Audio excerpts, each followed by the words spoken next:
In this video lecture, I want to explain inner sphere,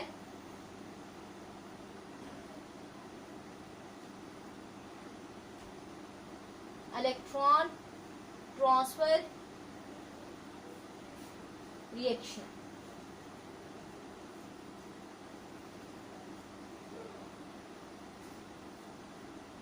These may be defined as the type of redox reaction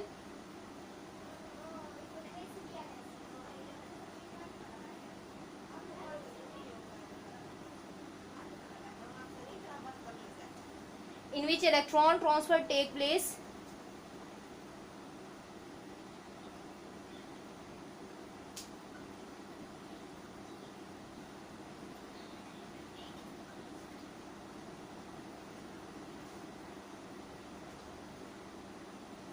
via covalent linkage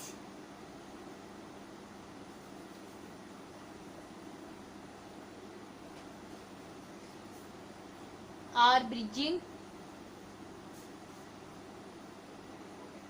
linkage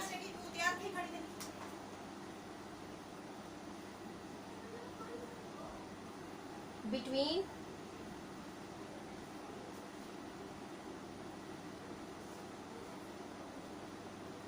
the oxidant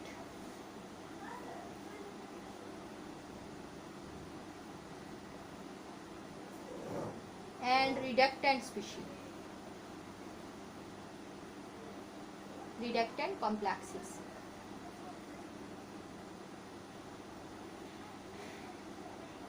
The type of reaction in which the electron transfer take place via bridging bond when an oxidant and reductant complexes react with each other. तो इसकी अगर आप definition देखो तो आपको ये दो चीज़ें क्लियर कट इन्फॉर्मेशन हो रही हैं कि ये ऐसे कम्प्लेक्स होंगे, ऑक्टाहेड्रल कम्प्लेक्स रिएक्शन होंगे जिसमें आपके पास एक स्पीशी रिडक्टेंट होगी और एक स्पीशी आपके पास ऑक्सीडेंट होगी, और इन ऑक्सीडेंट और रिडक्टेंट की स्पीशी के दरमियान जो इलेक्ट्रॉन ट्रांसफर होगा वो कोवलेंट लिंकेज के थ्रू होगा। ऐसे रिएक्शंस को, ऐसे रिडॉक्स रिएक्शन को आप क्या बोलोगे? Inner sphere electron transfer redox reaction. Mean ये कि आपके पास ऑक्सीडेंट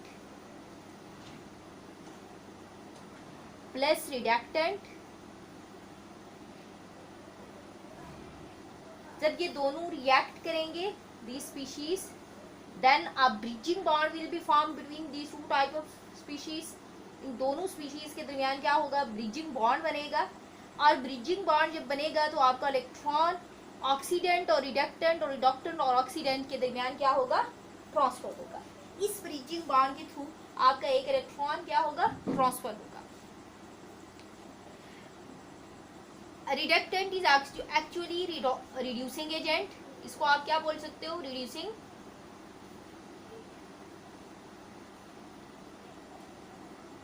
एजेंट। और ऑक्सीडेंट आपके पास क्या होगी? ऑक्सीडाइजिंग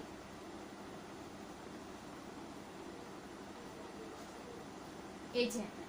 मीन कि आपके पास एक ऐसा कम्प्लेक्स होगा जो ऑक्सीडाइजिंग एजेंट होगा और एक ऐसा कम्प्लेक्स होगा जो रिड्यूसिंग एजेंट होगा। जब ये दोनों रिएक्ट करेंगे तो इनके दरमियान क्या होगा कि ये जो मिलेंगे तो इन दोनों के दरमियान एक ब्रिजिंग बॉन्ड डिवेल्प होगा, और वो ब्रिजिंग बॉन्ड कौन डिवेल्प करेगा? वो एक ब्रिजिंग लिगेंड डिवेल्प करेगा, और उस ब्रिजिंग बॉन्ड के थ्रू आपका क्या होगा? इलेक्ट्रॉन ट्रांसफर होगा। आप कौन सी स्पीशीज से इलेक्ट्रॉन रिड्यूस करेगी? मीन कि कौन सी स्पीशी इलेक्ट्रॉन लूज करेगी और कौन सी स्पीशी इलेक्ट्रॉन गेन करेगी। तो ये आपको क्या बताएगा? ये टर्म्स आपको क्लियर कट इन्फॉर्मेशन दे रही हैं कि ऑक्सीडाइजिंग एजेंट कौन से एजेंट होते हैं? जो इटसेल्फ रिड्यूस होते हैं और दूसरों को ऑक्सीडाइज कर देते हैं, और रिड्यूसिंग एजेंट वो एजेंट होते हैं जो इटसेल्फ ऑक्सीडाइज होते हैं। तो रिएक्शन मैकेनिज्म में आपके पास इलेक्ट्रॉन कहाँ से ट्रांसफर होगा? इलेक्ट्रॉन यहाँ से प्रोड्यूस होगा और इधर आपके पास क्या होगा? इस स्पीशी में ट्रांसफर होगा। अब आपके मेटल कम्प्लेक्स में इलेक्ट्रॉन इधर से ट्रांसफर होगा और इधर इस केस में ऐड होगा। ये आपका ऑक्सीडेंट होगी कम्प्लेक्स, और ये आपका रिडक्टेंट कम्प्लेक्स होगा। मीन कि आपके पास दो टाइप के कम्प्लेक्स होंगे। एक में आपके पास लेट्स सपोज आपके पास Ml6 आपके पास ये कंपाउंड है, और उसमें और दूसरा आपके पास ये वाला कंपाउंड है M'L6। तो अब इन दोनों कंपाउंड में आपके पास एक ब्रिजिंग लिगेंड भी मौजूद है। जो इन दोनों कम्प्लेक्स को क्या करता है, आपस में ब्रिजिंग बॉन्ड बनाता है। इस ब्रिजिंग बॉन्ड के थ्रू आपका इस मेटल से इस मेटल की तरफ क्या होगा, इलेक्ट्रॉन ट्रांसफर होगा। तो ऐसे टाइप की रिएक्शन को आप क्या बोलते हो, inner sphere electron transfer reaction. Mean के electron within the sphere आपके पास क्या होता है, ट्रांसफर होता है। और कैसे ट्रांसफर होता है, वो ब्रिजिंग बॉन्ड के थ्रू ट्रांसफर होता है। जब आप इसकी एग्जांपल करेंगे तो आपको इजीली अंडरस्टैंड हो जाएगा। एग्जांपल से पहले, before discussing example, we have to keep in mind some important points in case of inner sphere electron transfer reaction. Mean these are the requirement of this type of reaction. कि अब आप जब कोई भी complex, एक आपके पास octahedral complex है, octahedral, और उसका भी आप octahedral complex के साथ रिएक्शन कर रहे हो, तो आपको क्या कौन सी कंडीशन प्रोवाइड करनी पड़ेगी, कौन सी इंपॉर्टेंट कंडीशन होंगी जो डिसाइड करेंगी कि ये ऑक्टाहेड्रल और ये ऑक्टाहेड्रल कम्प्लेक्स आपस में रिएक्शन करेंगे और ब्रिजिंग बॉन्ड प्रोड्यूस होगा और इलेक्ट्रॉन ट्रांसफर होगा, तो तब आपको होगी inner sphere electron transfer reaction. तो इस पर्पज़ के लिए हमें सबसे पहले इंपॉर्टेंट पॉइंट्स को कुछ क्या होगा, माइंड में रखना होगा, और फिर आप रिएक्शन की इक्वेशन राइट करने के काबिल होंगे। अदरवाइज आप रिएक्शन इक्वेशन नहीं राइट कर पाएंगे और ना ही प्रैक्टिकली रिएक्शन आप क्या एक्सपेरिमेंटली तौर पे रिएक्शन को परफॉर्म कर पाओगे, प्रैक्टिकल परफॉर्म कर पाओगे। तो इस केस में सबसे important point, the first important point of this inner sphere transfer electron transfer reaction requirement is the complex should have two types, meaning there are two type of complexes that will be react in this type of reaction. The first one type of complex is inert complex,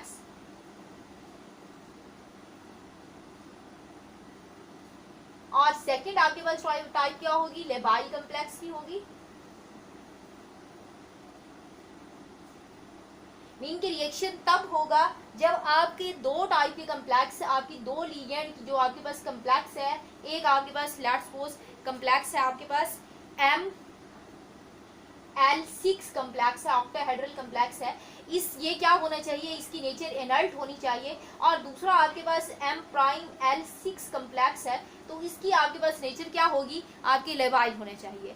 तो the first condition is the complex that are reactant with each other oxidant and reductant must be inert and labile. उसमें से एक को inert होना चाहिए और एक को लेबाइल होना चाहिए, चाहे वो ऑक्सीडेंट हो चाहे वो रिडक्टेंट हो। इन दोनों में से कोई एक स्पीशी के बाद आपके पास लेबाइल हो और एक स्पीशी आपके पास इनर्ट हो। लेबाइल होगा तो आपके पास होगा क्या कि इस केस में से, इस स्पीशी में से आप इस स्पीशी में की सब्स्टिट्यूशन इजीली कर लोगे। मीन की these type of reaction are also substitution reaction type reaction. तो इस केस में क्या होगी, सब्स्टिट्यूशन आपके पास क्या होगी, इजीली होगी इस केस में। तो जब आपके पास सब्स्टिट्यूशन इजीली होगी तो ये वाले कम्प्लेक्स रिमूवल ऑफ लिगेंड इनमें से क्या हो जाएगा, इंक्रीज हो जाएगा, क्योंकि इस केस में आपके पास क्या है, हाईली अनसेचुरेटेड सिस्टम है। अनसेचुरेटेड सिस्टम मीन क्या, वो वाला सिस्टम जिसमें आपके कम्प्लेक्स का कोऑर्डिनेशन नंबर क्या हो, 6 हो। तो वो सिस्टम कौन सा होता है, हाईली सैचुरेटेड सिस्टम। तो इस केस में आपके पास सैचुरेटेड सिस्टम है, तो इस केस में आपके पास सब्स्टिट्यूशन तब अक्कर होगी जब आपका रिमूवल ऑफ लिगेंड होगा। तो आपको अगर आपका लेबाइल कम्प्लेक्स नहीं होगा तो उस केस में आपके पास रिमूवल ऑफ लिगेंड भी इजीली नहीं होगा। जब रिमूवल ऑफ लिगेंड नहीं होगा तो आपका रिएक्शन प्रोसीड नहीं करेगा। तो फर्स्ट कंडीशन तो आपके पास ओके हो गई कि एक आपने लेबाइल कम्प्लेक्स लेना होगा और एक आपने इनर्ट कम्प्लेक्स लेना होगा। और लेबाइल कम्प्लेक्स कौन से होंगे और इनर्ट कम्प्लेक्स कौन से होंगे, I also provide video on YouTube, so you can watch the video on the inert and labile complex. तो आप इजीली क्या करोगे, इनको डिफ्रेंशिएट कर पाओगे कि कौन से लेबाइल कम्प्लेक्स होंगे और कौन से इनर्ट कम्प्लेक्स होंगे। सेकेंड इंपॉर्टेंट कंडीशन ये है, the inert complex must have a bridging ligand. ये वाला जो कम्प्लेक्स है, इस केस में आपके पास लिगेंड रिप्लेस होगा। इस केस में आपको bridging, there will be no bridging ligand, इनमें आपके पास नो ब्रिजिंग लिगेंड हो। इस केस में आपकी कोई भी ब्रिजिंग लिगेंड की होना मस्ट नहीं है। आप इस केस में कोई भी ब्रिजिंग, किसी भी टाइप का ब्रिजिंग लिगेंड नहीं होगा। लेकिन ये जो आपके पास इनर्ट कम्प्लेक्स होगा, it must have bridging ligand.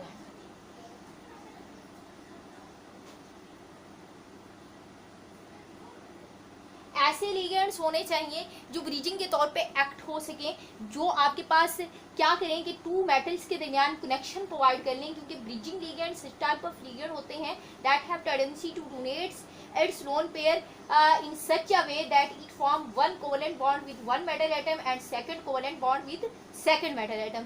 कि ऐसे लिगेंड जिनके पास कोई भी आपके पास एक लिगेंड है उसके पास दो लोन पेयर है, एक लोन पेयर है तो वो आपके लिए लोन पेयर इलेक्ट्रॉन को इस तरह से डोनेट कर ले कि एक आप वो बॉन्ड किसके साथ बनाए, एक मेटल एटम के साथ वन कॉर्नर के साथ और दूसरा बॉन्ड कोवेलेंट बॉन्ड दूसरी मेटल एटम के साथ दूसरे कॉर्नर के साथ बना दे। तो ऐसे लिगेंड्स को आप क्या बोलते हो, ब्रिजिंग लिगेंड्स बोलते हो। तो आपकी मेटल के पास ब्रिजिंग लिगेंड्स मौजूद होने चाहिए किस मेटल कम्प्लेक्स के पास, जो मेटल कम्प्लेक्स आपके पास एनर्ट हो, मीन के जिसकी रिएक्शन सब्स्टिट्यूशन टेंडेंसी लो हो, वो विद इन 1 मिनट सब्स्टिट्यूशन नहीं देता हो, तो उसके पास आपके पास क्या होना चाहिए, ब्रिजिंग लिगेंड होना चाहिए। And the third condition is this bridging ligand must have a lone pair of electron, mean must have two lone pair of electron। It's mean कि एक लोन पेयर तो उसका पास ऑलरेडी अवेलेबल था जिसने metal के दोनों मेटल के साथ कोवेलेंट अटैच होकर बॉन्ड बना लिया, लेकिन दूसरा लोन पेयर उसके पास जरूर होना चाहिए।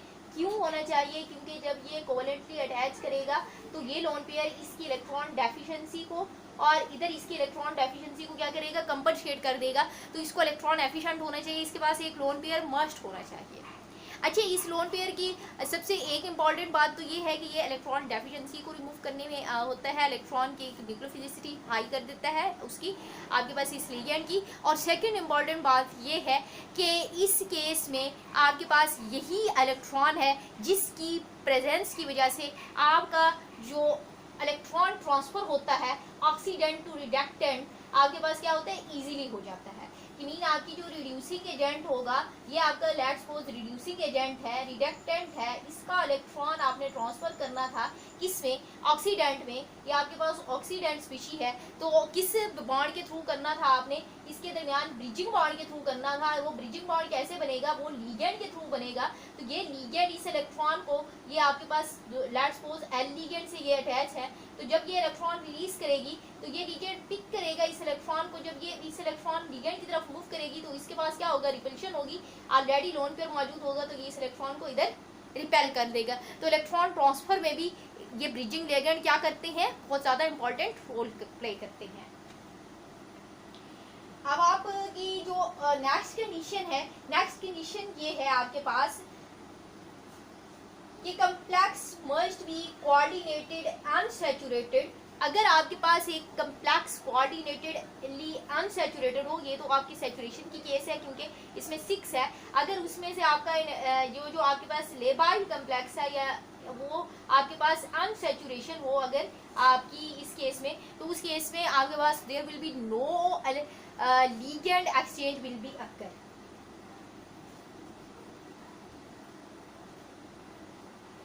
इस केस में आपके पास लिगेंड एक्सचेंज अकर नहीं होगा, ये कीप इन माइंड करें। उसमें इसमें जस्ट इलेक्ट्रॉन ट्रांसफर होगा। अगर आपके पास the labile complex will be saturated, अगर ये सिचुएशन हो जाए तो उस केस में आपका लिगेंड एक्सचेंज विल बी अकर। ये बहुत इंपॉर्टेंट बात है, आपको यहीं से आपको मैकेनिज्म का पता चल जाता है और यहीं से हम काइनेटिक्स की फर्दर क्या कर लेते हैं, ड्राइव कर लेते हैं कि अगर आपका लिगेंड 6 होगा, कोऑर्डिनेटेडली सैचुरेटेड कम्प्लेक्स होगा, तो उस केस में तब सब्स्टिट्यूशन होगी जब ये लिगेंड का रिमूवल होगा, ये अनसैचुरेटेड स्टेट में आएगा। अनसैचुरेटेड स्टेट कौन सी होती है, जिसमें आपका कोऑर्डिनेशन नंबर लेस देन 6 होता है, ये रिमूव होगा, लेस देन 6 आएगी, देन आपके पास लिगेंड एक्सचेंज अकर होगा, अदरवाइज आपका लिगेंड एक्सचेंज अकर नहीं होगा। The electron transfer process is mutually independent to the complexes. ये जो आपकी इलेक्ट्रॉन ट्रांसफर है ये कम्प्लेक्सेस पे डिपेंड नहीं करती कि ये आपका लेबाइल है, ये आपका इनर्ट है, ये इस चीज़ पे नहीं डिपेंड करती, ये इस चीज़ पे डिपेंड करती है the nature of the central metal atom. इस चीज़ पे डिपेंड करती है कि which type of central metal atom act as a reducing agent and which type of central metal atom act as a oxidizing agent. तो ये इन दोनों metal की नेचर पे डिपेंड करता है ये चीज, ये फिनोमिनन किसका, इलेक्ट्रॉन ट्रांसफर का। इलेक्ट्रॉन ट्रांसफर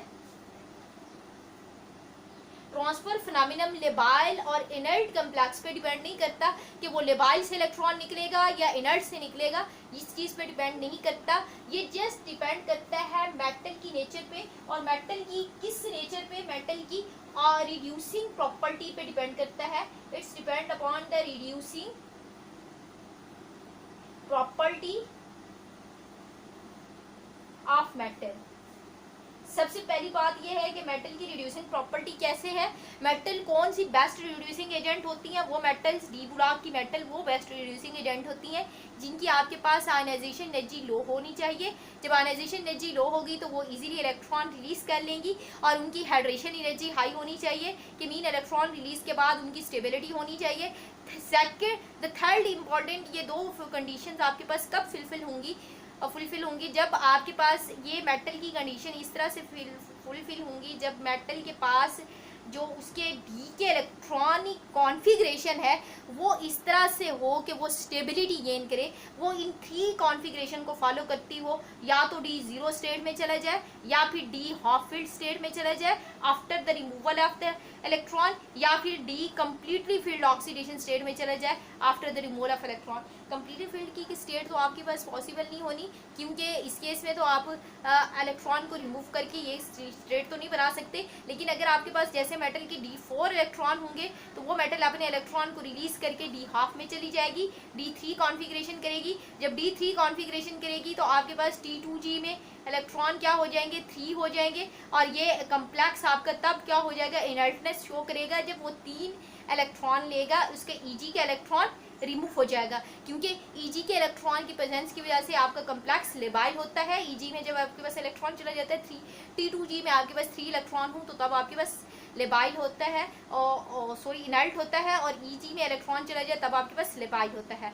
तो अब ये वाली जो सिचुएशन थी, ये कंडीशन थी, I explain in labile inert complex, तो उस वीडियो को आप देख सकते हो, और आप देखें उस वीडियो को ताकि आपको क्लियर हो कि लेबाइल कौन होगा, इनर्ट कौन होगा। तो मेटल वही वाली रिड्यूसिंग एजेंट के तौर पे एक्ट करेगी जिसकी इलेक्ट्रॉनिक कॉन्फ़िगरेशन, जिसकी आयनाइजेशन एनर्जी लो हो, हाइड्रेशन एनर्जी हाई हो, और उसकी इलेक्ट्रॉनिक कॉन्फ़िगरेशन कुछ ही इस तरह से अनबैलेंस हो कि वो इलेक्ट्रॉन लूज करके या तो हाफ फील्ड स्टेट में चली जाए या फिर जीरो फील्ड स्टेट में चली जाए। These are the 2 stable state of a configuration और d block configuration cation and also the ion metal, simple metal. या तो मेटल जीरो में होगी तब स्टेबल होगी, या हाफ फील्ड स्टेट में होगी तब स्टेबल होगी, या फुल फील्ड में होगी। जब आपका आयन प्रोड्यूस होगा तो आपकी फुल फील्ड स्टेट भी बन सकती है, आपकी हाफ फील्ड स्टेट भी बन सकती है, और आपकी कंप्लीटली D10 भी बन सकती है। जैसे कि आपके Z2 इलेक्ट्रॉन रिमूव करता है तो उसके D10 स्टेट में स्टेबल होता है, और इसी तरह से ये आपकी हाफ फील्ड या D0 स्टेट जब फिल करेंगे तो तब आपके मेटल या मेटल आयन स्टेबल होंगे। तो ये चीज़ हमें तब पता चलेगी। तो इसलिए हमने कहा कि इलेक्ट्रॉन ट्रांसफ़र जो मैकेनिज्म होता है वो आपकी कम्प्लेक्स की नेचर पे नहीं डिपेंड करता, वो आपकी मेटल की नेचर पे डिपेंड करता है। अगर मेटल की इलेक्ट्रॉनिक कॉन्फ़िगरेशन आपकी ठीक नहीं होगी, स्टेबल नहीं होगी, तो वो मेटल जो होगी वो लूज करेगी इलेक्ट्रॉन, उसकी आयनाइजेशन एनर्जी भी लो। तो this is the all important points in order to explain the inner sphere electron transfer mechanism. तो अब हम देखते हैं कि आपके पास इसकी वेल नोन एग्जांपल किसने फर्स्ट टाइम इसका प्रपोज किया था मैकेनिज्म, और इसकी एग्जांपल क्या होगी इन डेफिनेशन के according. The first time propose the mechanism Taube and its coworker work on the complexes and propose the mechanism of this type of complexes. आज उन्होंने जो रिएक्शन किया था इस टाइम में, तो इस टाइम में उन्होंने रिएक्शन किया था एक कम्प्लेक्स का दूसरे कम्प्लेक्स के साथ, और वो इस रिएक्शन को उन्होंने जब स्टडी किया तो ये इलेक्ट्रॉन ट्रांसफर रिएक्शन था। उन्होंने पेंटामाइड क्लोरो कोबाल्ट 3 के कम्प्लेक्स का रिएक्शन किया क्रोमियम हेक्सा एक्वा कम्प्लेक्स 3 से। तो इस केस में उन्होंने कुछ इस तरह की प्रोडक्ट ऑब्टेन की, और फिर उन्होंने उसका मैकेनिज्म भी रिड्यूस किया। The reaction between CO NH3 5Cl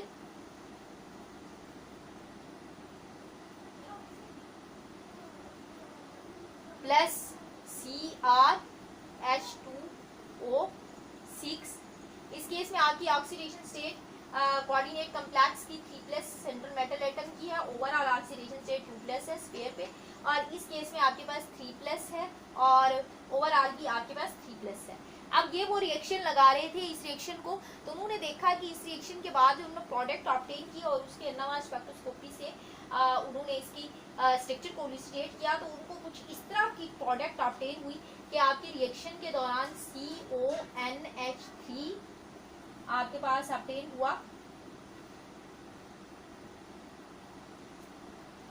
CONH3 5H2O and आपके पास ऑब्टेन हुआ CrH2O6Cl।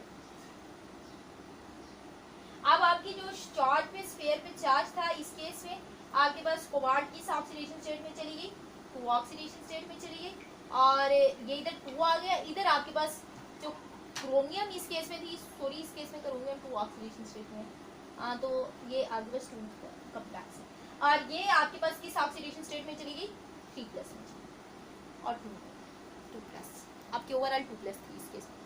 अब आपके पास इस तरह से कुछ ऑक्सीडेशन स्टेट हुई कि कोबाल्ट 3+ में था शुरू में कम्प्लेक्स, और बाद में सब्स्टिट्यूशन के बाद ये 2+ में चला गया।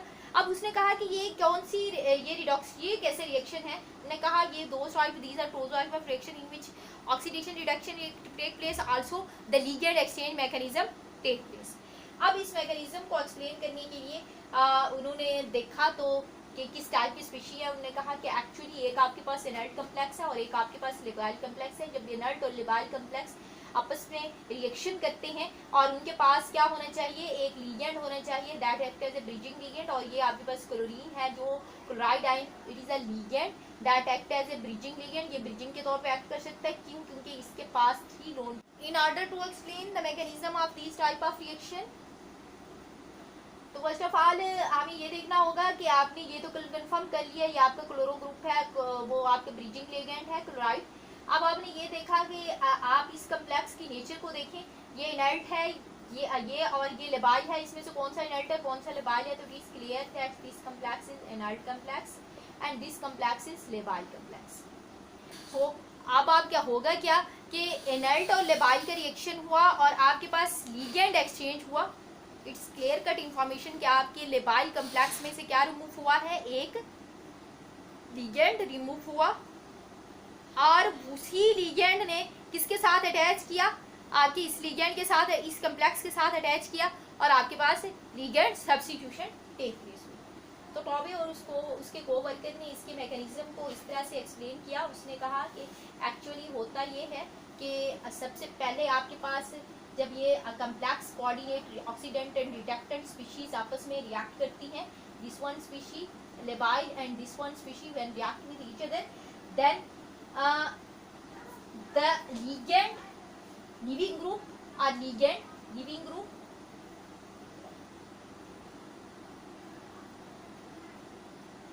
of labile complex eliminated।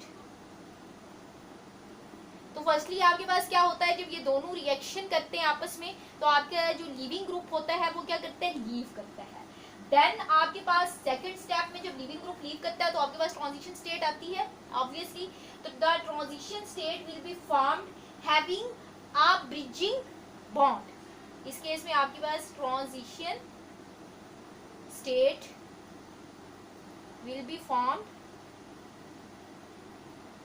Having bridging bond, कि आपके पास जो ट्रांजिशन स्टेट होगी वो उस वक्त बनेगी जब आपका ये वाला कम्प्लेक्स में से जो ब्रिजिंग लिगेंड है वो इन दोनों को क्या करेगा, ब्रिजिंग प्रोवाइड करेगा, इस मेटल को इस मेटल से कनेक्ट करेगा, तो तब आपके पास क्या बनेगी, ट्रांजिशन स्टेट बनेगी। And through this bridging bond electron transfer take place from reductant to oxidant. Oxidant species से रिडक्टेंट से ऑक्सीडेंट स्पीशी में इलेक्ट्रॉन ट्रांसफर टेक प्लेस होगा। अब उसके बाद क्या होगा, आपके पास थर्ड स्टेप में आपके पास क्या होगा कि आपका लिविंग ग्रुप और आपका incoming ligand, that's will B leaving group भी हो सकता है, वो कुछ और लिगेंड भी हो सकता है। अगर आप कोई और लिगेंड ऐड नहीं करेंगे तो आपका लिविंग ग्रुप क्या करेगा, वो अटैक करेगा द कम्प्लेक्स, उस कम्प्लेक्स से अटैक करेगा that have lesser tendency to attaching tendency with bridging group, जिसकी ब्रिजिंग ग्रुप से लेसर टेंडेंसी होगी उससे अटैच हो जाएगा और आपके पास क्या होगा, वो ब्रिजिंग ग्रुप को पुश करेगा और ब्रिजिंग ग्रुप दूसरे वाले कम्प्लेक्स के साथ अटैच हो जाएगा। अब हमने ये देखना है कि किसके साथ ब्रिजिंग कम्प्लेक्स की टेंडेंसी लेस अटैचमेंट होगी, उस स्पीशी के साथ लेस होगी जिसका चार्ज लेस हो जाएगा। जब इलेक्ट्रॉन ट्रांसफर टेक प्लेस होगा जिसके ऊपर पॉजिटिव चार्ज लेस हो जाएगा, उसको उसके साथ ब्रिजिंग की, इस ब्रिजिंग लिगैंड की टेंडेंसी अटैचमेंट की भी लेस हो जाएगी। This is the reaction, this is the mechanism of reaction. अब हम इन स्टेप्स को अकॉर्डिंग टू डेफिनेशन, आपने ये सारे स्टेप्स तो अब उसके कोवर करने रिड्यूस किए और इसी डेफिनेशन के अकॉर्डिंग अगर हम इन स्टेप्स को फॉलो करें तो हम इजीली काइनेटिक्स इनकी डिटरमाइन कर सकते हैं।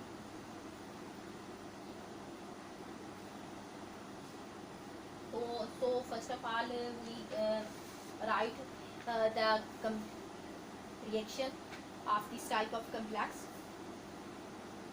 product formation reaction हम लिखते हैं।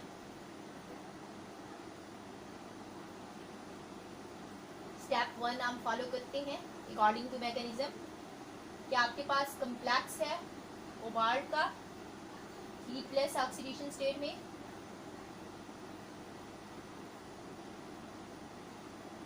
ओवरऑल स्फीयर पे 2+ होगी, इसके ऊपर 1 नेगेटिव है।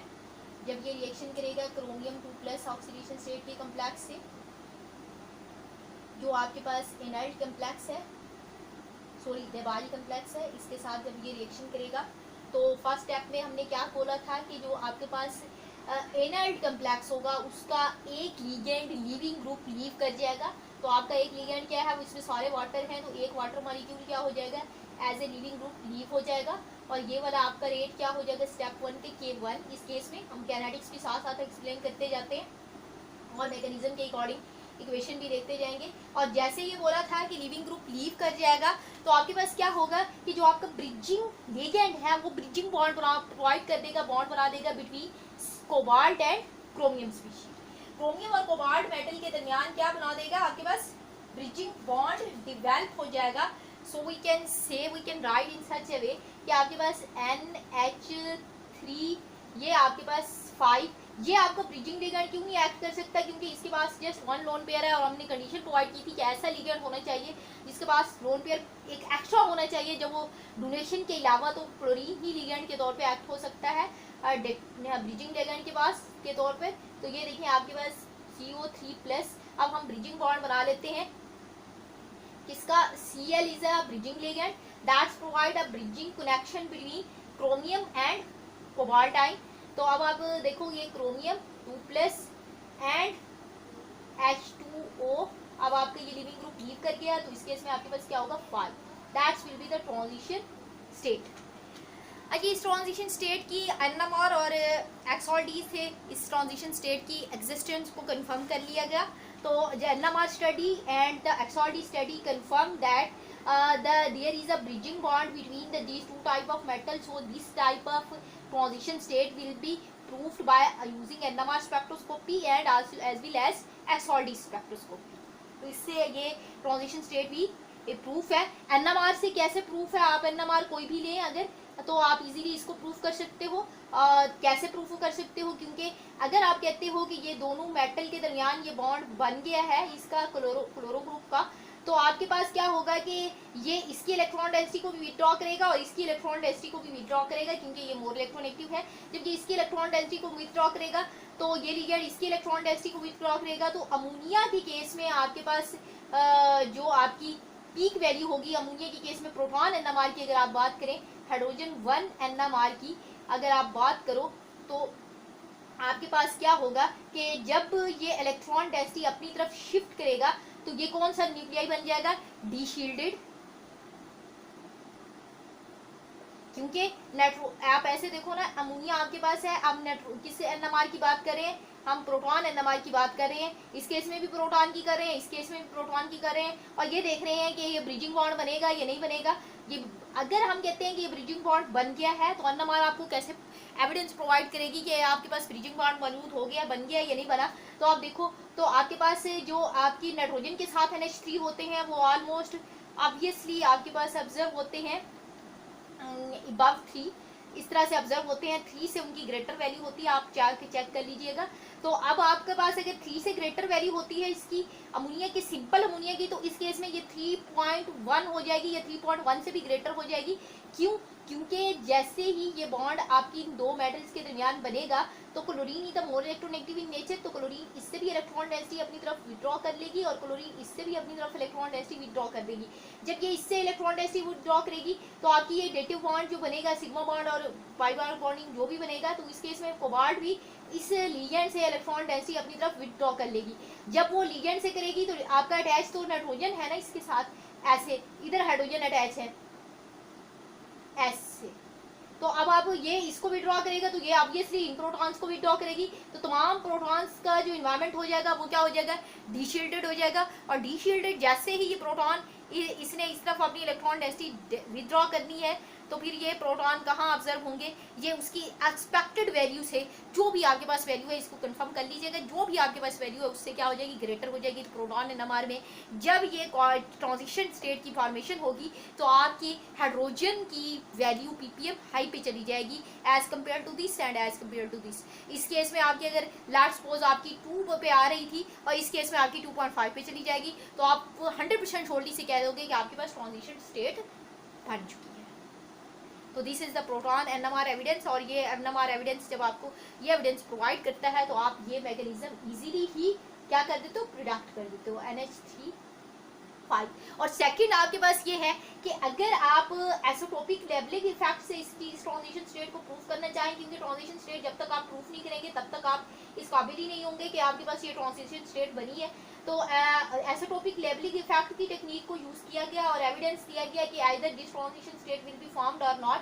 तो उन्होंने क्या किया इस केस में, क्लोरीन 36 आइसोटोप को, इस क्लोरीन को लेबल कर दिया 36 से और देखा कि आपकी इस प्रोडक्ट में आपके पास क्लोरीन 36 आती है, तो इधर आपके पास क्लोरीन 36 अवेलेबल था और आपकी फाइनल प्रोडक्ट में इसके पास, इस प्रोडक्ट के पास जो आपकी प्रोडक्ट बनती है उस केस में आपके वाटर आ जाता है इस केस में, तो इसके पास तो क्लोरीन 36 नहीं था बल्कि इस कम्प्लेक्स के पास क्लोरीन 36 अवेलेबल था, और that's why this is the evidence, two important evidence and third XRD evidence which provide a clear cut information of the formation of transition state। XRD की किसे आप क्या करते हो कि इनकी बॉन्ड लेंथ चेंज हो जाती है, क्लोरीन और जो आपके पास लिगेंड, इस केस में इसकी बॉन्ड लेंथ थी क्लोरीन की एज ए लिगेंड, तो वो आपकी चेंज हो जाएगी इस केस में, क्योंकि इस केस में कि ब्रिजिंग बॉन्ड बना रहा है, इसकी बॉन्ड लेंथ इंक्रीज होने की वजह से इसकी बॉन्ड लेंथ आपके पास इधर शॉर्ट होगी, किसी भी ऑंगस्ट्रॉन पे होगी शॉर्ट, और XRD इस बॉन्ड लेंथ को क्या करेगा, इंक्रीज शो करेगा, that's why we can say that it act as a bridging agent. तो ये आपके पास एविडेंस थे जो प्रोवाइड करते थे इस ट्रांजिशन स्टेट की फॉर्मेशन को।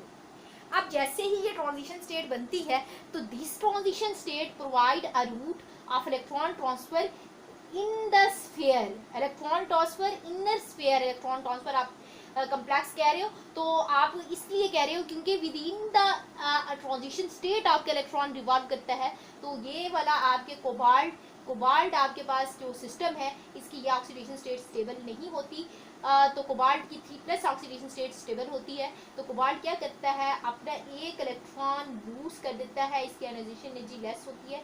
जब ये एक इलेक्ट्रॉन अपना लूज करेगा, लूज करने के दौरान ये किसको देगा इलेक्ट्रॉन तो साथ वाला एटम ही देगा। जब ये साथ वाला एटम इस इलेक्ट्रॉन को लेगा, उसके पास ऑलरेडी इलेक्ट्रॉन अवेलेबल है, वो क्या करेगा, इस इलेक्ट्रॉन को पुश कर देगा किस तरफ, कोबाल्ट की तरफ। अब ये आपके पास क्रोमियम था, ये आपके पास क्रोमियम है, क्रोमियम की 3+ ऑक्सीडेशन स्टेट ज्यादा स्टेबल होती है, तो क्रोमियम क्या करेगी, अपना एक इलेक्ट्रॉन लूज करेगी, जब क्रोमियम एक इलेक्ट्रॉन लूज करेगी तो वो क्लोरीन को दे देगा, क्लोरीन क्लोराइड आयन इसके इलेक्ट्रॉन को लेगा, तो इसकी रिपल्शन होने की वजह से ये क्या प्रोवाइड करेगा, एक वे प्रोवाइड करेगा इलेक्ट्रॉन ट्रांसफर का। तो इसी तरह से आपकी इस ब्रिजिंग बॉन्ड से इलेक्ट्रॉन क्या होता है कि ट्रांसफर होता है इससे इसकी तरफ। ये आपका रिडक्टेंट, क्योंकि इटसेल्फ ये रिड्यूस हो गया, ये आपका ऑक्सीडेंट, ये ऑक्सीडाइज हुआ, ये रिड्यूस हुआ। तो जब आपके पास ये रिएक्शन अवेलेबल होगा, ये आपके क्या होगा, स्टेप 1, और इसकी आपकी प्रोबेबिलिटी है, आप ये कह सकते हो कि स्टेप 1 ये दोबारा से वाटर के साथ रिएक्ट करके दोबारा ये कम्प्लेक्स बना देता है, तो आप इसको सिंपली लिख लें। अभी आप NH3 5CO हम सिंपली लिख लेते हैं 3+, इसको अभी आपने इसकी ऑक्सीडेशन स्टेट को चेंज नहीं करना, प्रोडक्ट में जाके चेंज करना है, इसको आप जस्ट इलेक्ट्रॉन ट्रांसफर की शो करें Cl क्योंकि जब हम इसके लिगेंड अटैच करेंगे तब इसका टोटली इलेक्ट्रॉन ट्रांसफर कंप्लीट हो जाएगा। CrH2O5 ये आपके पास है सिचुएशन। इस केस में ये इधर और ये इधर, ये 2+। अब आप इधर भी इलेक्ट्रॉन मेंशन करेंगे, इधर भी यही एक इलेक्ट्रॉन ऊपर रिवॉल्व हो रहा है। इसमें आपके पास ये वाटर दोबारा से भी अटैच होके दोबारा से वही वाला कम्प्लेक्स बना देता है। ये दोनों कम्प्लेक्स बन सकते हैं, ये प्रोबेबिलिटी है। NH3 5Cl और प्लस आपके पास Cr2H2O6। ये आपके पास बन तो सकता है, लेकिन इन एक्चुअल प्रैक्टिस में ये बहुत लेस चांसेस हैं इसके बनने के, बहुत लेस। तो ये रिएक्शन बहुत ज़्यादा स्लो होता है, बहुत ज़्यादा स्लो। ये आपका तो स्लोएस्ट स्टेप है, रेट डिटरमाइनिंग स्टेप है, लेकिन इस केस में इसका रिवर्सिबल होने के चांसेस बहुत कम है, इसकी कंसंट्रेशन बहुत कम बनती है। तो K2 आप वैसे भी आपका निग्लेक्टेबल होता है, निग्लेक्टेड होता है, लेकिन हम रिवर्सिबल रिएक्शन इसको शो करते हैं, बन सकता है।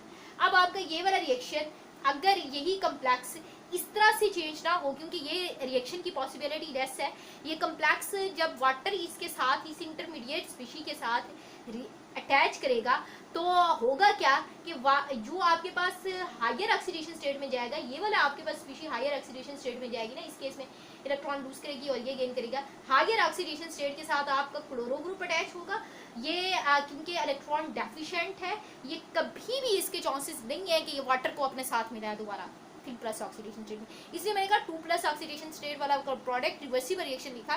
लेकिन नेक्स्ट स्टेप में आपके पास जब वाटर इसके साथ इस लीविंग ग्रुप लीव किया हुआ लीविंग ग्रुप इसके साथ अटैच करेगा, तो आपके पास कभी भी ये चांसेस नहीं हो सकते कि आपके पास क्रोमियम 3+ ऑक्सीडेशन स्टेट में गया हुआ जो 2 इलेक्ट्रॉन लूज करेगा, तो उसके साथ आपके साथ वाटर दोबारा से अटैच हो जाए, कभी भी नहीं होगा।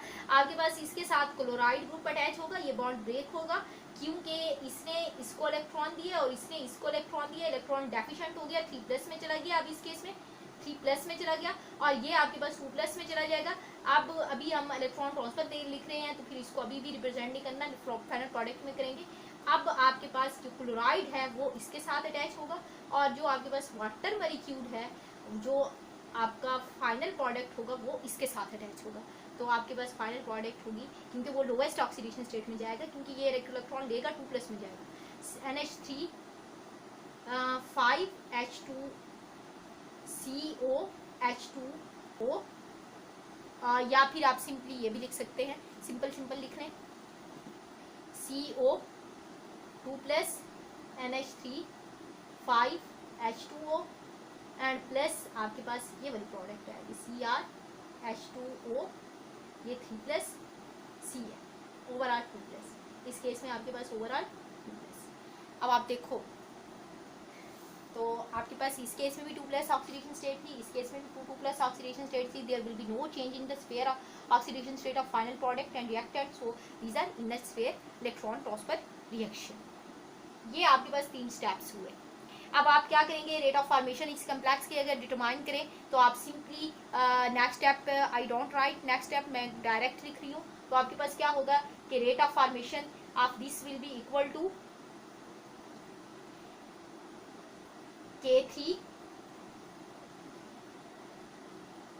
H2O, इन दोनों की कंसंट्रेशन के क्या होगा, डायरेक्टली प्रोपोर्शन होगी इसकी रेट ऑफ फॉर्मेशन। इसको रेट D/dx कर दें, ये आपकी इक्वेशन हो जाएगी, इक्वेशन नंबर 1 ऐसे ही बन जाएगी। आप इसका रेट जब लिखेंगे, अब आपने क्या करना होगा, इस इक्वेशन में इसकी वैल्यू को डिटरमाइन करना होगा। तो इसकी वैल्यू को डिटरमाइन करने के लिए I directly represent the equation. Rate of formation steady state of approximation apply करोगे, जैसे मैंने लास्ट कैनेटिक रिएक्शन में आपको एक्सप्लेन किए थे, सारे कैनेटिक्स सेम कैनेटिक्स है। तो अब आप देखेंगे कि इस केस में इसकी फॉर्मेशन भी हो रही है, इसकी डिकम्पोजिशन फर्स्ट स्टेप में, इसकी डिकम्पोजिशन सेकंड में, इसकी फॉर्मेशन। तो आप रेट ऑफ फॉर्मेशन और थर्ड में भी इसकी क्या हो रही है, डिकम्पोजिशन हो रही थी। तो आप स्टेडी स्टेट अप्रॉक्सीमेट अप्लाई करते हुए इनकी इसके क्या करोगे, फॉर्मेशन और डिकम्पोजिशन लिखोगे। तो फॉर्मेशन ऑफ अगर आप डिकम्पोजिशन लिखें तो आपके पास कुछ इस तरह की सिचुएशन आएगी। हम थोड़ा सा स्मॉल करके लिख देते हैं। K1 CO NH3 Cl NH3 5 Cl ये आपके पास फर्स्ट 3+ ऑक्सीडेशन स्टेट, क्योंकि इस केस में आपके पास क्या हो रही है, डिकम्पोजिशन हो रही है।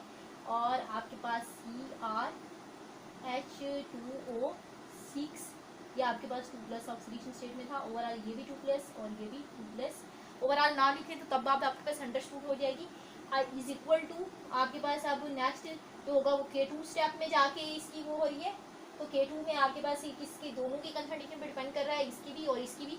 तो इस इक्वेशन को आप इधर से ही रिजॉल्व कर लेते हैं हम। तो ये आपके पास आएगा NH3 5।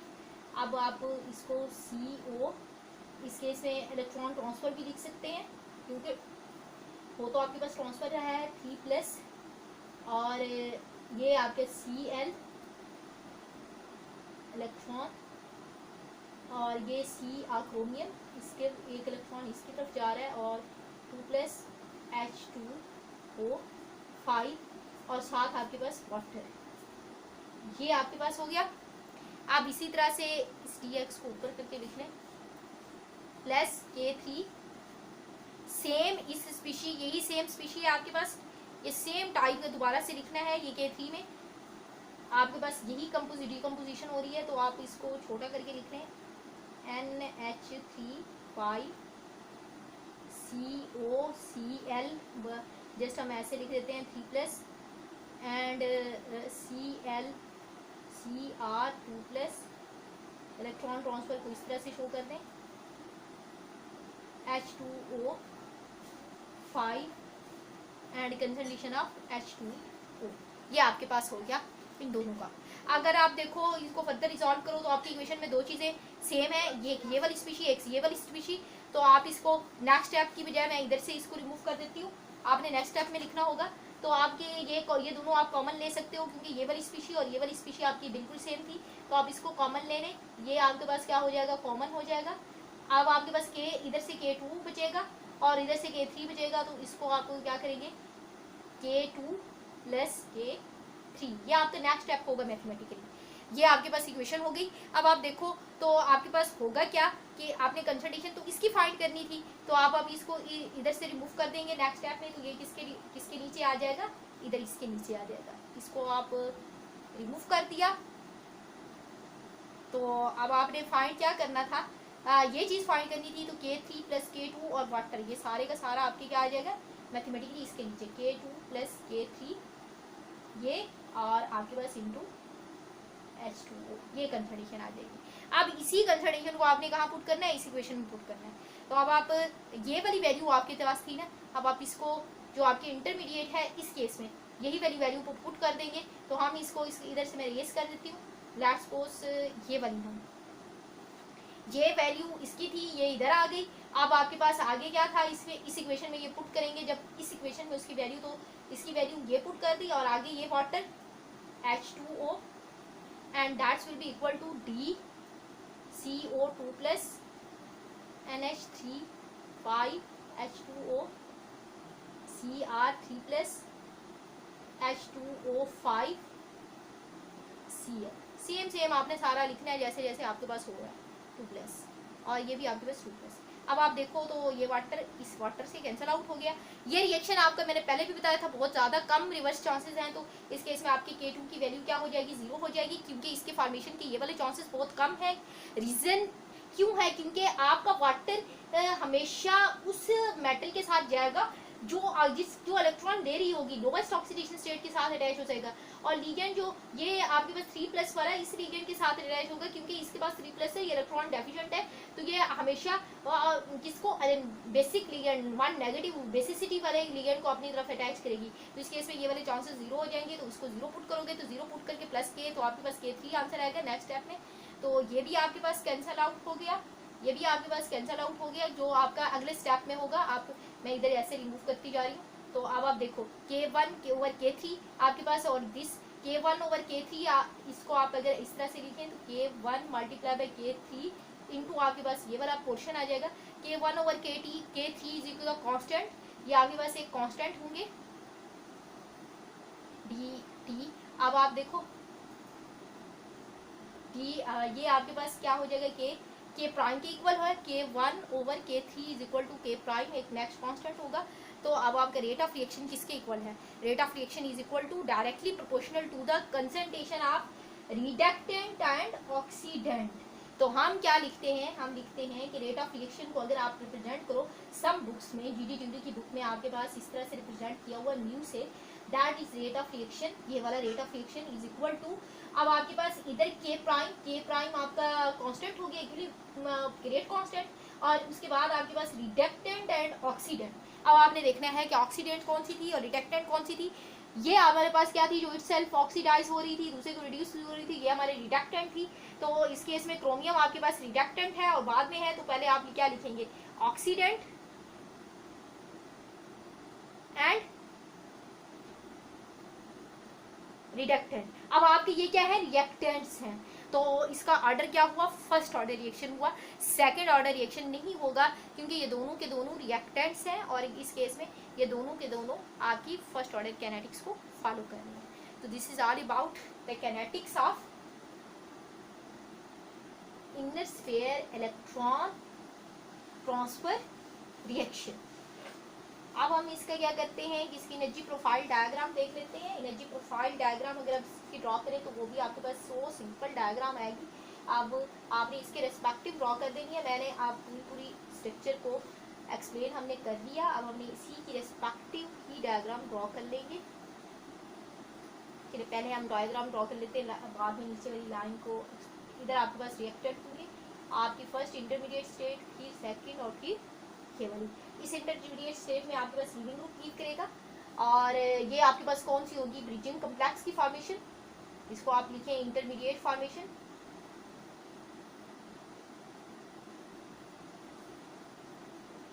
और इंटरमीडिएट आप पूरे को पूरा वही लिखेंगे जो आपने पीछे लिख लिया। और इधर आप क्या लिखेंगे, इस केस में ये आपके पास ये वाली आ जाएगी ना स्टेट। इस केस में वाटर का अटैक करेंगे और इधर आपके पास रिएक्टेंट। इसको आपने नी रिएक्टेंट को प्लेस करके इधर आपके पास प्रोडक्ट, ये सारी प्रोडक्ट रिएक्शन ये आपके पास एनर्जी, ये आपके पास रिएक्शन कोऑर्डिनेट। इस तरह से आप एनर्जी प्रोफाइल डायग्राम ड्रॉ करेंगे। और ये जो मैंने आपके पास मेंशन कर दी है, इनकी जगह आप अपनी रिएक्शन इक्वेशन की रिएक्टेंस मेंशन कर सकते हो।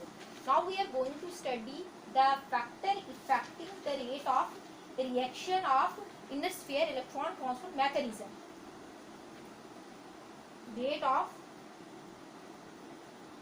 रिएक्शन पे कौन से फैक्टर आपके डिपेंड करते हैं इस केस में। सबसे पहले आपके पास आता है ब्रिजिंग लिगेंड आयन। आप देखो तो आपने ये कहा कि ब्रिजिंग लिगेंड आयन की कंसंट्रेशन जो होगी ना, वो आपके पास बहुत ज्यादा क्या करेगी, इफेक्ट करेगी रेट ऑफ रिएक्शन पे। अगर आप हैलोजन की बात करते हो, लेट्स सपोज हम X1 नेगेटिव की बात करते हैं, कोई भी हो, सिंपल है, हैलोजन की बात करेंगे तो फिर आप ज्यादा, जैसे जैसे इनका साइज इंक्रीज होगा रेट ऑफ रिएक्शन इंक्रीज होगा। आपके ब्रिजिंग लिगेंड का साइज इंक्रीज होगा तो रेट ऑफ रिएक्शन आपका इंक्रीज होगा। तो अगर हैलोजन के केस में देखें 1 नेगेटिव, इसका लेस से रेट ऑफ रिएक्शन होगा Cl1 नेगेटिव से, इसका लेस होगा I1 नेगेटिव से। तो I1 नेगेटिव सबसे ज्यादा फास्ट रिएक्शन देगा। अब इसकी रीजन देख लेते हैं कि ये क्यों हुआ है, ऐसा क्यों होगा। रीजन आप अगर देखो तो आप ये कहते हो कि जैसे जैसे साइज इंक्रीज होगा तो फिजान रूल के अकॉर्डिंग आपकी पोलराइजेबिलिटी इंक्रीज हो जाएगी। वो जो आपके पास ये लिगेंड होगा ना, ये ब्रिजिंग लिगेंड, ये दो आयंस को इजीली पोलराइज कर देगा। जैसे उसकी पोलराइजेबिलिटी इंक्रीज होगी तो इलेक्ट्रॉन ट्रांसफर जो होगा वो इजीली हो जाएगा। तो इसको हमें इस एग्जांपल से हम एक क्या करते हैं, एक डायग्राम से ड्रॉ कर देते हैं कि आपके पास एक कटाइन था एक मेटल का, ये M3+ में हम अपनी मेटल के अकॉर्डिंग कर लेते हैं। और ये आपके पास लिगेंड था और ये आपके पास दूसरी मेटल थी जिसका M2+ था। अब देखो तो M3+ इसकी क्या करेगी कि इसके इलेक्ट्रॉन डेंसिटी को अपनी तरफ विड्रॉ कर देगी। तो इस केस में इधर आपके पास क्या आ जाएगा, नेगेटिव इलेक्ट्रॉन डेंसिटी होगी इस लिगेंड की। और ये आपके पास उसका न्यूक्लियस है। इलेक्ट्रॉन डेंसिटी को मैंने इस तरह से शो किया और इधर आपके पास थोड़ा पार्शियल पॉजिटिव इलेक्ट्रॉन डेंसिटी होगी क्योंकि ये वाला ligand mostly more electropositive element के साथ क्या होगा, अटैच होगा। अब आप ये जब ये वाली सिचुएशन हो तो आप देखो तो इधर से आपके पास ये इलेक्ट्रॉन क्या है, डेफिशिएंट, मीन के इसने आपकी इलेक्ट्रॉन डेंसिटी क्या होगी हुई है, ज़्यादा की हुई है। अब जब ये इलेक्ट्रॉन लूज़ करेगा, क्योंकि ये डेफिशिएंट है, डेफिशिएंट एरिया के साथ अटैच है, ये अपना इलेक्ट्रॉन क्या करेगा, लूज़ करेगा, तो ये इजीली इधर से पिक कर लेगा, क्योंकि ये एरिया आपके पास क्या होगा, डेफिशिएंट होगा और साइज बड़ा होगा। अब जब फिर ये क्या करेगा, ये फौरन से इसको कन्वर्ट कर देगा इधर। अगर क्यों, क्योंकि ये पोलराइज इस मेटल को ज़्यादा कर लेगा। ये क्यों, polarizability is the edge of distortion of the electronic cloud. जैसे जैसे इसकी इलेक्ट्रॉनिक क्लाउड को ये दूसरे मेटल के इलेक्ट्रॉनिक क्लाउड को ज़्यादा डिस्टॉर्ट करेगा, तो उस केस में इसके रिमूवल का चांस ज़्यादा होगा और इसके एक्सेप्शन का चांस ज़्यादा होगा। तो इसलिए हम क्या कहते हैं कि ये रेट ऑफ रिएक्शन को क्या करता है, इंक्रीज करता है। अब दूसरी है आपके पास स्टेबिलिटी ऑफ ट्रांजिशन स्टेट। अगर आपकी स्टेबिलिटी ट्रांजिशन स्टेट की ज़्यादा हो जाएगी तो तब आपके पास क्या होगा, रेट ऑफ रिएक्शन ज़्यादा होगा। इसका मतलब इस तरह से ना देखें कि आप ये कहें कि ट्रांजिशन स्टेट तो हमारी अनस्टेबल होती है, होगी अनस्टेबल, बट उसकी समवट स्टेबिलिटी होगी, उसकी एग्जिस्टेंस होगी। कैसे रेट ऑफ रिएक्शन ज़्यादा होगा, देखिए आपके पास जैसे हमारी बनी थी CO और CR के दरमियान, इधर आपके पास Cl था, बाकी इधर आप लिगेंड L कर दें, इसको भी L कर दें, ये आपके पास ट्रांजिशन स्टेट बनी थी। इस केस में आपके पास 2+ थी और इस केस में हमारे पास 3+ थी। अब इलेक्ट्रॉन ट्रांसफर कैसे हो रहा था, ऐसे और फिर ऐसे हो रहा था, ये इलेक्ट्रॉन ट्रांसफर हो रहा था। अगर आपकी ये ट्रांजिशन स्टेट इस स्टेट में स्टेबल ना हो तो आपके दोबारा से रिएक्टेंट प्रोड्यूस हो जाएगी। ये जो आपके पास लिगेंड है, ब्रिजिंग लिगेंड, इसका बॉन्ड टूटेगा और वो दोबारा से रिएक्टेंट में कन्वर्ट हो जाएगा। ये अगर समवट स्टेबल होगी तो आपका जो न्यूक्लियोफाइल है, ये वाटर, ये अटैच कहाँ करेगा, ये इस स्पीशी पे करेगा, इस स्पीशी पे अटैच करेगा। सॉरी, ये वाटर मॉलिक्यूल आपकी उस स्पीशी से, ये तो लूज कर रही है ना इलेक्ट्रॉन, इस स्पीशी से, ये वाटर मॉलिक्यूल इस स्पीशी से अटैक करेगा और ये बॉन्ड इधर शिफ्ट हो जाएगा। तो इस केस में आपके पास अगर ये स्टेबल होगी तो तब रेट ऑफ रिएक्शन हाई होगा। अगर ये स्टेबल नहीं होगी, इसकी फॉर्मेशन ही स्टेबल ना हो, तो ये फिर रेट ऑफ रिएक्शन आपके पास हाई नहीं होगी। ये इस सेंस में है, इतनी ज़्यादा नहीं होनी चाहिए। आप इतना यह ना कहें कि बहुत ज़्यादा होगी तो फिर शायद हो जाएगा, इनके समवट स्टेबल होगी तो तभी आपके पास इसकी एग्जिस्टेंस होगी, तब आपके पास क्या होगा, स्टेबिलिटी होगी। तीसरे आपके पास है लीविंग ग्रुप। आपका जो लेबाइल कम्प्लेक्स है उसके साथ आपके लीविंग ग्रुप क्या होना चाहिए, वीक फील्ड, मीन के आपके पास एक ऐसा लीविंग ग्रुप होना चाहिए जो इजीली लीव कर पाए, जो इजीली लीव कर पाए मॉडल को। तो जैसे लीविंग ग्रुप की टेंडेंसी इंक्रीज होगी तो रेट ऑफ रिएक्शन भी आपके पास क्या होगा, इंक्रीज होगा। अब सेकंड जो आपके पास फोर्थ फैक्टर है वो आपका, जैसे ब्रिजिंग लिगेंड का साइज था, तो इसी तरह से ब्रिजिंग लिगेंड के लोन पेयर पे है, यानी कि लोन पेयर को आप ये समझे कि बेसिसिटी पे है। जैसे जैसे ब्रिजिंग लिगेंड की बेसिसिटी इंक्रीज हो और विद रिस्पेक्ट टू साइज, दोनों चीजें इंक्रीज होंगी तो रेट ऑफ रिएक्शन भी आपके पास क्या होगा, इंक्रीज होगा। थर्ड आपके पास फैक्टर है nature of metal atom. Next factor, nature of metal. आपके पास जो लिगेंड्स हैं ब्रिज, चाहे वो इनर्ट कम्प्लेक्स है चाहे वो लेबाइल कम्प्लेक्स है, उन दोनों की जो मेटल है वो एक आपके पास ऑक्सीडेंट होनी चाहिए और एक आपके पास रिडक्टेंट होनी चाहिए। रिड्यूसिंग ए प्रॉपर्टी मेटल की जैसे जैसे इंक्रीज होगी तो रेट ऑफ रिएक्शन भी वैसे वैसे इंक्रीज होगा। तो आप हमेशा रिड्यूसिंग प्रॉपर्टी ईजिली और अच्छी मेटल की यूज़ करें ताकि आपके पास रेट ऑफ रिएक्शन हाई हो जाए। This is all about the factor affecting of rate of reaction and inner sphere complex.